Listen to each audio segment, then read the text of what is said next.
সুন্দর একটি হিট হয়েছে, সম্ভাবনা গোল।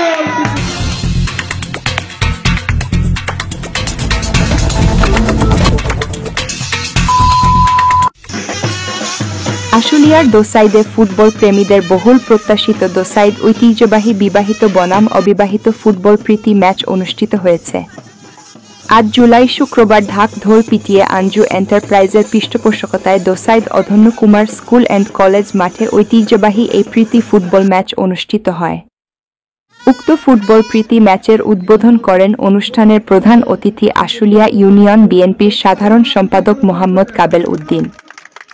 এ সময় বিশেষ অতিথি হিসেবে উপস্থিত ছিলেন আশুলিয়া ইউনিয়ন স্বেচ্ছাসেবক দলের সাবেক সিনিয়র সহসভাপতি মোহাম্মদ ফজর আলী মন্টু, আশুলিয়া ইউনিয়ন বিএনপির ক্রীড়া ও সংস্কৃতি বিষয়ক সম্পাদক মোহাম্মদ খোরশেদ আলম সহ এলাকার গণ্যমান্য ব্যক্তিবর্গ। ফুটবল প্রীতি ম্যাচের অনুষ্ঠান সঞ্চালনায় ও খেলার ধারাবিবরণীতে ছিলেন ইয়াকুব আলী মিন্টু ও হুমায়ুন খান। খেলা পরিচালনা করেন সাভার ও আশুলিয়ার জনপ্রিয় referee Dosaid A K school and কলেজের সহকারী শিক্ষক মোহাম্মদ শরীফ হোসেন।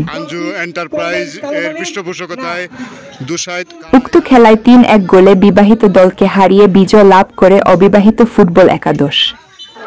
খেলা শেষে আঞ্জু এন্টারপ্রাইজের স্বত্বাধিকারী মোহাম্মদ আমজাদ হোসেন এর পক্ষ থেকে খেলোয়াড়দের মেডেল পুরস্কার ও আঞ্জু এন্টারপ্রাইজের পক্ষ থেকে চ্যাম্পিয়ন ও রানার্স আপ দলকে মূল্যবান ট্রফি প্রদান করেন অতিথিরা।